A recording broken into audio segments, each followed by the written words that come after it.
선녀가 강림하시는데 하늘에 찬양도 들려주신 것 같고 너무나 감사합니다. 앞으로 우리 한국교회에서 지향해 나가야 할 바가 아마 사회선교, 문화선교여야 할 겁니다. 그런데 지금 이제 트리뷰 앙상블께서는 지금 이제 문화선교를 하고 계시는 그런 분들인데 아마 첨단을 달려가지 않겠나 이런 생각을 하면서 또 그렇게 되기를 축복합니다. 너무나 감사드립니다. 생명이라는 게 굉장히 신비스러운 것 같아요. 생명 현상이 사실 세계에 보면은 아주 다양하게 충만하게 나타나고 있는 것 같습니다.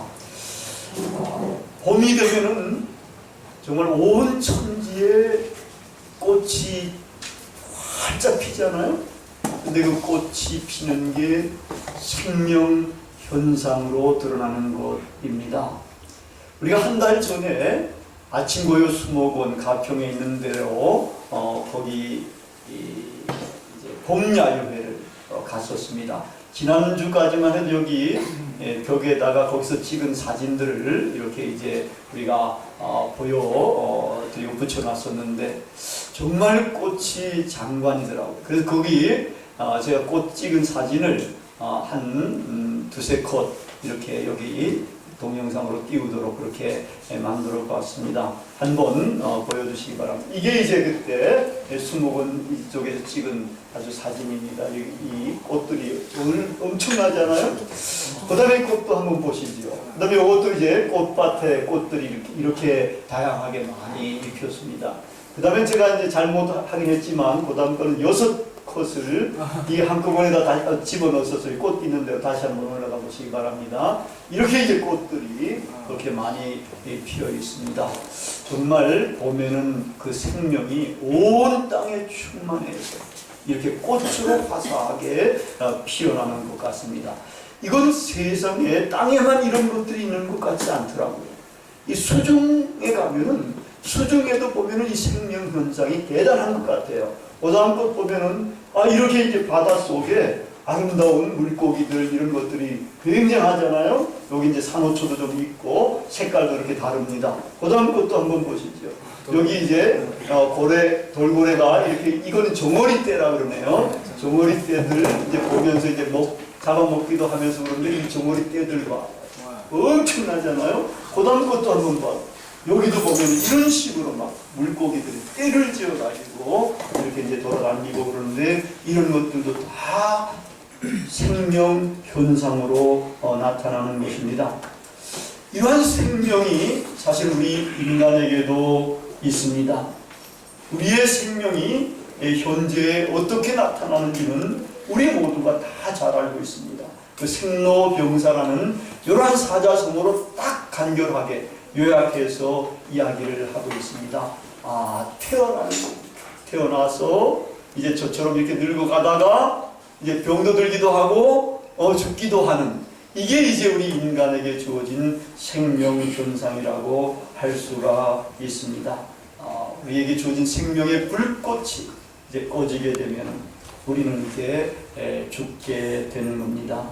이 생명이 돋고 있는 우리 인간의 몸이 성경에서는 어떤가 하면은 욕되고 약하고 육적인 것이고 그리고 죽어서 썩는 그런 것이라고 이야기를 합니다. 이 생명에 대해서 그러니까 덧없는 이러한 생명에 대해서 그래도 생명이 굉장히 중요하기 때문에 생명 존중 사상이 지금 논리 강조가 되고 있습니다. 이런 가운데서 특별히 그것을 강조하는 곳이 있습니다. 어디일까요? 국군 군의학교입니다. 국군 의무학교로 이름이 이제 개정되었고 지금 대전에 거기 위치해 있습니다. 거기서는 전시건 보통 때건 간에 병들거나 전시에는 부상당하고 다치고 죽어가는 사람들을 살려내는 일들을 훈련시키고 하는 그러한 학교가 됩니다. 이 학교의 교정에는 이제 혼탑이 있습니다. 이 돌을 이제 5개, 여기가 이제 이 군의학교입니다. 군의학교고, 그 다음에 보면은 이제 혼탑이 있어요. 거기에 군의학교의 혼, 정신, 이런 것들을 거기다가 이제 기록해 놓은데, 그 다음 거로 가보면 여기 이제 혼탑입니다. 여기 5개의 돌로 이렇게 되어 있는데, 이 5개의 병과라고 이야기를 합니다. 군의, 치의, 수의, 간호, 의정, 병과. 근데 거기 병과마다 이제 한 단어씩을 이렇게 딱 썼는데, 살려야 한다. 이 살려야 한다. 죽어가는 사람들, 병든 사람들, 다친 사람들을 살려내는 것이 이 학교의 가장 중요한 정신이 된다는 겁니다.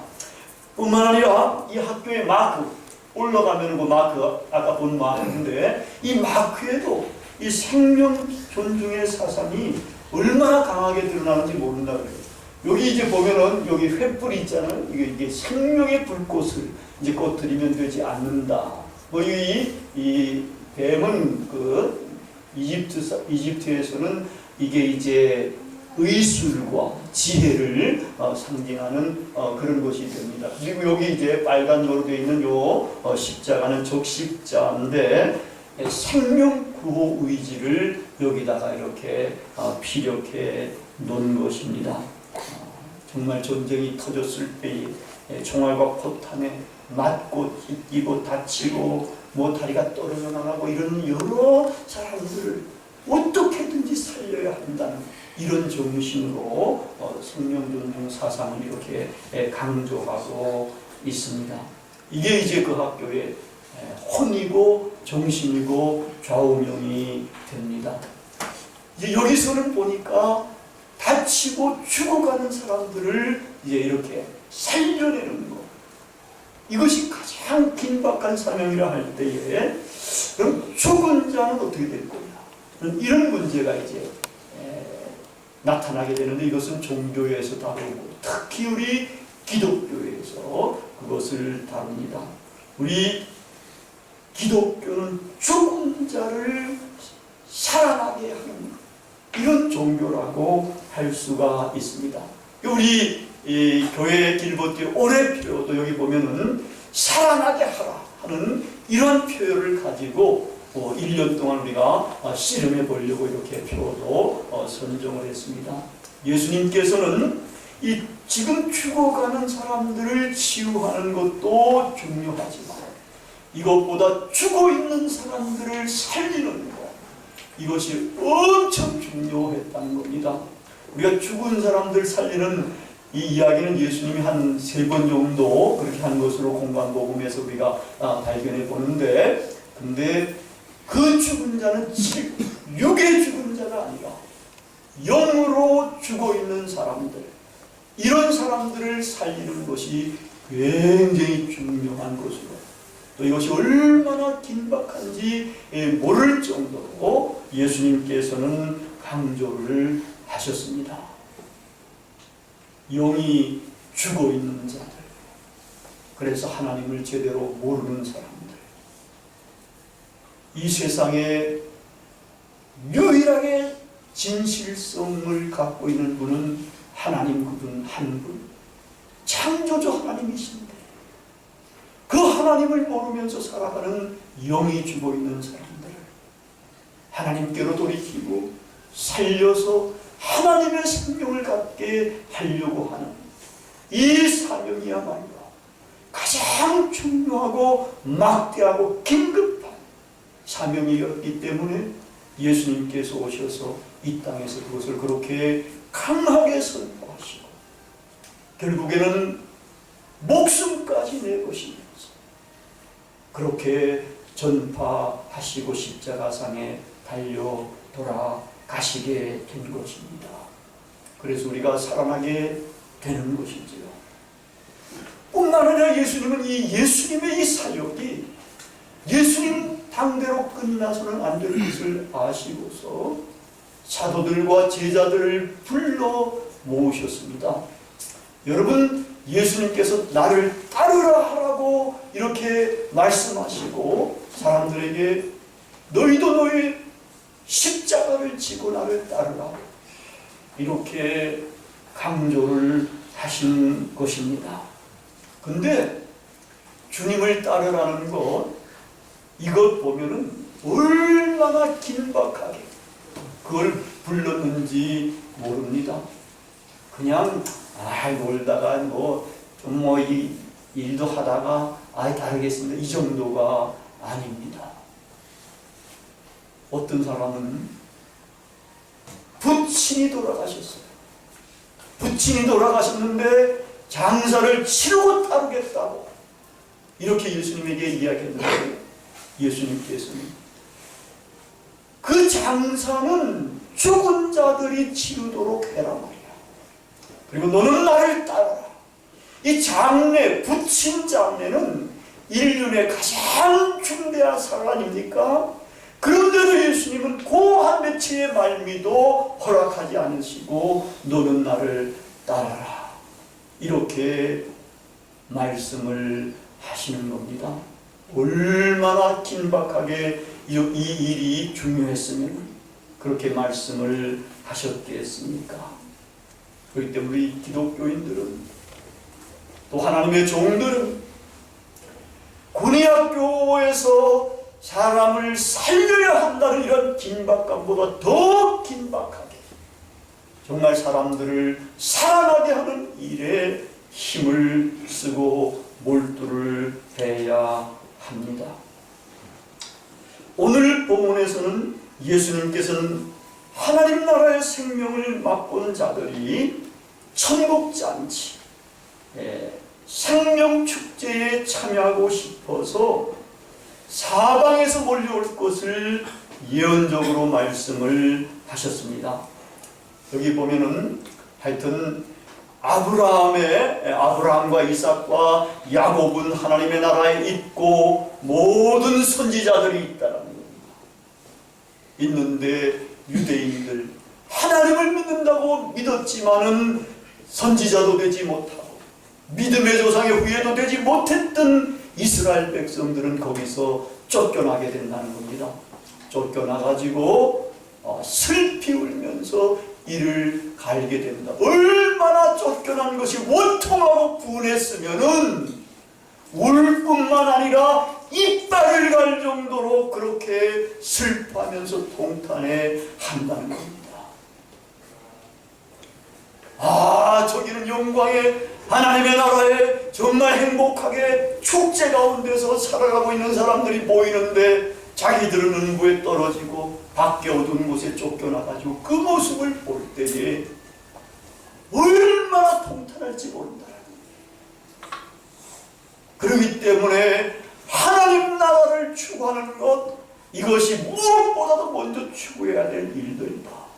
하나님 나라에서 이 생명을 소유하는 것이 얼마나 소중한 것인지 모릅니다. 이 세상에서 우리가 이렇게 연약한 몸을 가지고 이 세상에 나타나는 생명 현상만 가지고 살아가면서 여기서 세상의 재물과 세상의 명예와 세상의 권력과 세상의 돈과 이런 것들을 향해서 살던 사람들, 이런 사람들 가운데서 온 세계를 얻어도 하나님의 생명에 도달하지 못하면, 이 영원한 생명을 얻지 못하면 그것은 말짱 헛것이다. 예수님은 이야기하셨고, 이 세상에서 가장 위대한 사람이 된다 하더라도 하나님 나라에서 가장 작은 자가 되는 것보다 못하다고까지 주님은 말씀을 하셨습니다. 이 하나님의 생명이 얼마나 대단한지 모릅니다. 근데 여기서 오늘 본문 말씀에서 너희라고 한 이 사람들이 누군지 아십니까? 이 사람들은 예수님 보고 구원을 얻는 자가 적으니까 라고 예수님을 따라가면서 이제 질문을 했던 그러한 사람들의 무리입니다. 구원에 관심을 갖고 예수님을 따르는 겁니다. 따라도 완전한 제자로서 아직 따르지 못하고 있는 사람들, 좁은 문으로 들어가지 못하고 있는 사람들, 그래서 아직 하나님의 법을 제대로 준행하지 못해서 자기는 모르지만 행악을 하고 있는 사람들, 이런 사람들은 하나님의 나라 밖으로 쫓겨나게 됩니다. 그들 대신에 이제 동서남북 사방에서 사람들이 천국잔치에 참여하고자 온다고 이렇게 우리 성경에는 번역이 되어 있습니다만 이거는 몰려온다라는 말입니다. 사방에서 유대인들은 이제는 주님을 배신하고 배반하고 이제 받아들이지 않았는데 그 대신에 사방에서 세상에 흩어져 있는 이방인들 가운데서 정말 이제는 이 천국 축제가 벌어지고 있는 곳으로 몰려온다는 겁니다. 몰려와서 이 하나님 나라를 향해서 침노를 한다. 침략을 한다. 남의 나라를 정말 공격해서 빼앗듯이 그렇게 이 하나님 나라를 향해서 침노하는 자가 그 나라를 빼앗는다까지 이야기를 합니다. 여기 몰려오는 사람들이 도대체 누구냐? 지금 내가 조금은 설명했습니다만은 이 성경에서 말하는 것을 보면은 조금 더 우리가 알아야 될 부분이 있습니다. 이 몰려온다는 말이 사도행전에 또 한 번 나옵니다. 어디에서 몰려오는가 하면은 오순절 성령 강림 사건이 벌어졌을 때 거기에서 이제 사도들이 방언을 합니다. 방언을 하니까 천하각국에서 우고하던 경건한 유대인들이 거기로 몰려오는 겁니다. 경건한 사람들이라고 이야기하고 있다라는 거예요. 그래서 경건한 사람들이 몰려와서 결국은 그 사건을 목도하고 그리고 나중에 이제 베드로의 설교를 들으면서 세례를 받고 성령을 사모하는 그러한 사람들이 됩니다. 이 성령 강림 이거를 보면은 이게 천국 잔치가 벌어지는 선취적으로 벌어지는 이 사건이라는 겁니다. 예수님이 부활 이전에 이 종말에 관한 말씀, 오늘의 본문 말씀을 이야기하셨잖아요. 근데 이 말씀이 언제 선취적으로 이루어지는가 하면은 오순절날 성령이 임한 것이 바로 이 천국 축제가 벌어지는 것이고 거기로 사람들이 몰려온다는 것, 사방에서 몰려온다는 것이 시사되고 있는 그런 텍스트가 됩니다. 이렇게 천국 잔치는 성령의 부어줌과 밀접한 관계가 있습니다. 성령은 하나님 나라를 실현하는 종말의 영입니다. 이 종말의 성령이 이제 두 가지로 역사를 합니다.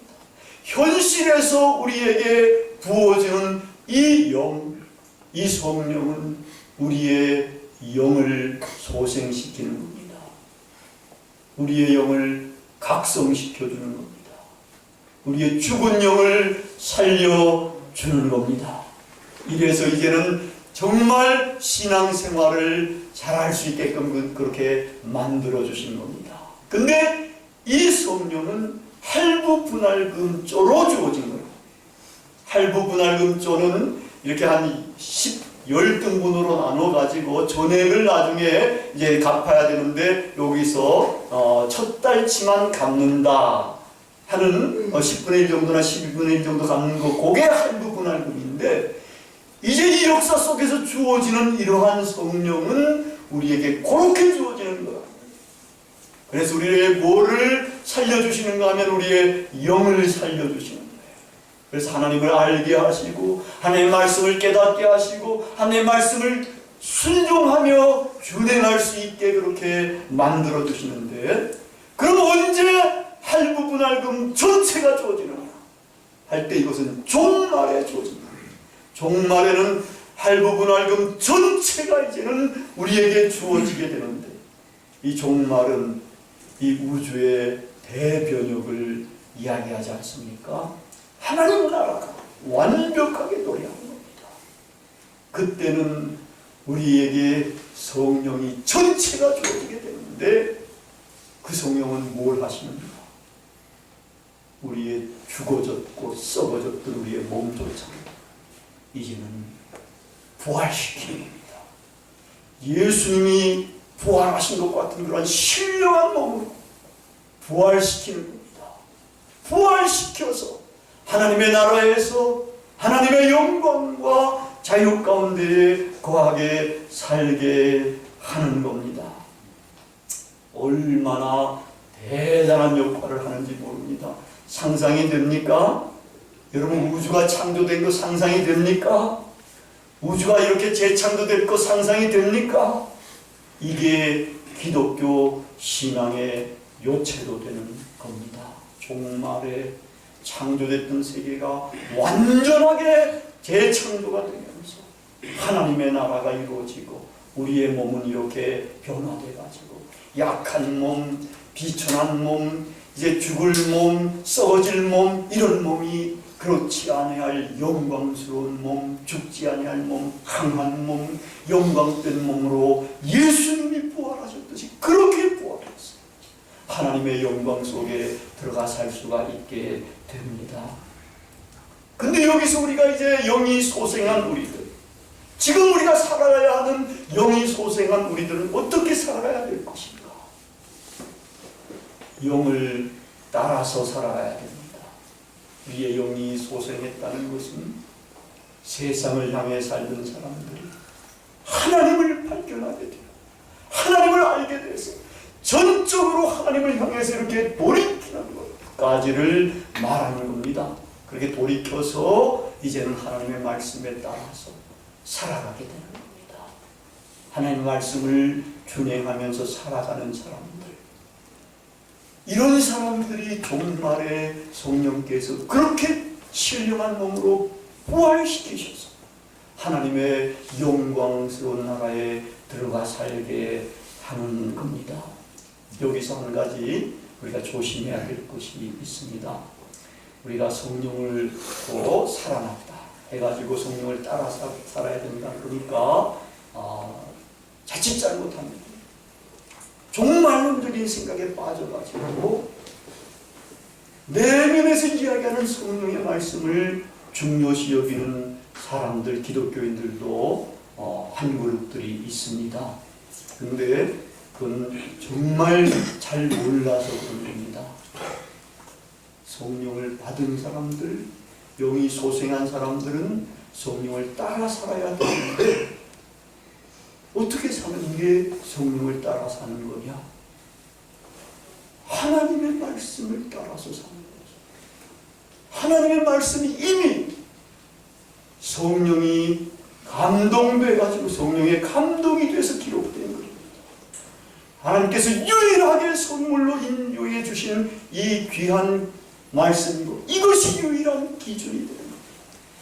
이 말씀에 따라서 그 말씀을 행하면서 그 말씀을 순종하면서 살게 될 때에 우리가 진정으로 살아나게 되는 겁니다.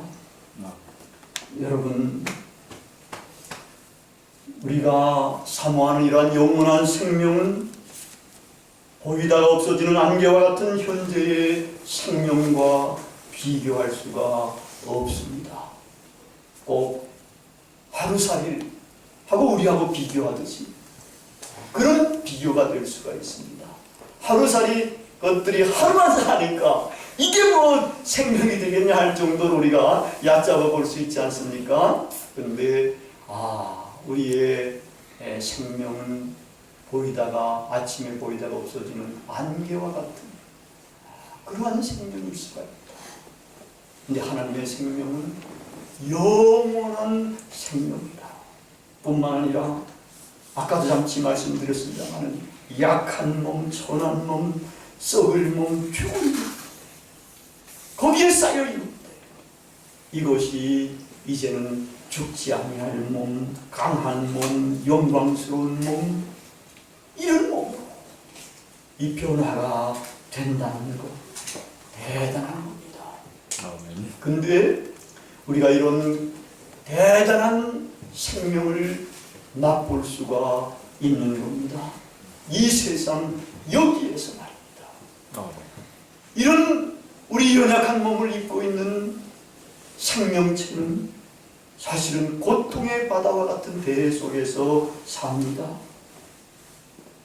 근데 우리가 하나님의 생명을 맛보기만 하면 어떠한 어려움과 역경도 이겨낼 수가 있고 고통도 이겨낼 수가 있습니다.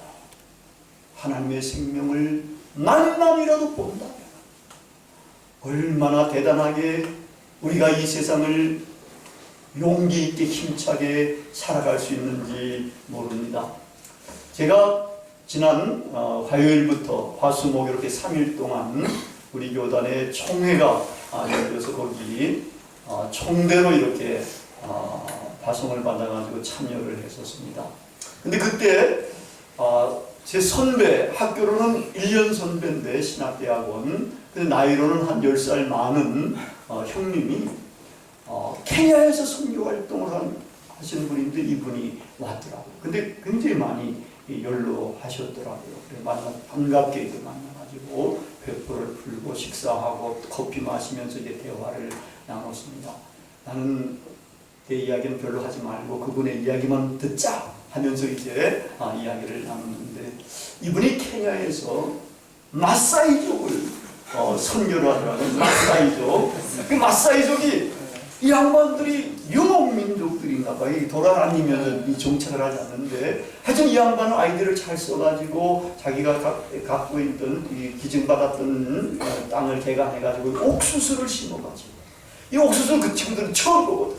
이걸 나눠주고 이래가지고 그 사람들이 땅을 개간해가지고 또 옥수수 밭들도 만들어가지고 생활을 조금 더 낫게끔 이렇게 만들어 놨어요. 그래가지고 이 교회도 한 400여 명 나오고 그 다음에 이제 학생들 학교도 지어가지고 초등학교도 지었는데 또 역시 한 400명 나오고 막 이러면서 이제 이 선교 활동을 잘하고 선교센터도 이제 짓고 뭐 이러는데 다른 곳에서 또 한 곳을 그렇게 또 한 2, 3만 병짜리를 또 기증받아가지고 또 그렇게 만들고 이러면서 이 선교는 어느 정도 성공을 했습니다. 근데 이제 그런 가운데에 부인이 먼저 한 10년 전에 세상을 떴어요. 근데 작년 12월 달에 자기를 도와주던 아들 내외가 있었는데 아들이 말라리아 병에 재발돼가지고 자기의 품 속에서 세상을 떴어요. 그리고 부인은 또 3개월 후에 난소암으로 또 세상을 뜬 거예요. 손주만 둘 놔뒀고 다 돌아갔어요. 이러니까 아들이 돌아갔을 때는 부인이 돌아갔을 때는 그래도 너무 슬프긴 하지만 바로 넘어가더라는 거야. 근데 아들이 돌아가니까 자기 품에서 돌아가니까 가슴이 아프다 못해서 뻥 뚫리는 것 같고 그리고 밥맛이 떨어져 식음을 접할 정도가 이렇게 되더라는 거예요. 게다가 며느리까지 돌아가니까 그 인간적으로 볼 때는 얼마나 정말 재난을 당한 그런 가정처럼 여겨지겠습니까? 벌받은 가정처럼 여겨지겠습니까? 그래가지고 통탄해하며 슬퍼하고 있는 거예요. 주님으로부터 얼마 후에 세미한 음성이 들리더라고요. 내가 데려가. 네가 왜 슬퍼하느냐. 이 말씀을 듣게 되니까 그렇지. 하나님이 데려가셨어요. 하나님 나라에서 영광스럽게 살 수 있을 텐데 내가 왜 이렇게 슬퍼하느냐. 이렇게 생각하면서 큰 위로를 받고 새 힘을 얻어가지고 계속적으로 이렇게 선교 활동을 하고 있다고 합니다. 그분은 은퇴도 벌써 한 지가 오래되는데도 거기가 아주 이제 벽지 아닙니까? 전기가 들어오지 않는다 그러는 데라 그러니까 선교사들 후임자들이 안 올라 그러는, 그만큼 하나님만을 바라보면서 산 사람이니까.